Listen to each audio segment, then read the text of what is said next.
රාජධානියේ හදවතේ පිහිටි රජුගේ අඹවත්ත උදෑසන හිරුවෙලියෙන් බැබළුණේය. එය මුළු රටේම තිබූ මිහිරිම අඹ වලින් පිරී තිබුණි. රජු තම අඹ දෙස ආඩම්බරයෙන් බලා එකම ගෙඩියක්වත් අත නොගාන ලෙස අන්දරේට දැඩි ලෙස අනතුරු එංගවීය.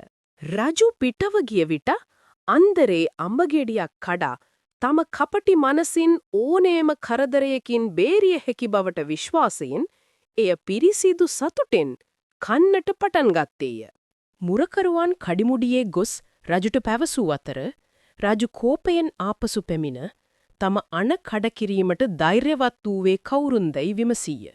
අන්දරේ සංසුන්ම පැහැදිලි කළේ ඔහු රජුගේ අඹ කෑවේ නැති බවත් ඔහු කෑවේ ඇතුළට වැටුණු තමාගේම බඩේ අඹ පමණක් බවත්ය. අන්දරේගේ නුවණ වටහාගත් රජු මහා හඬින් සිනාසෙන්නට විය. ඔහු අන්දරේට සමාව දී ඉතිරි අඹ එකට බෙදාගෙන කෑහා.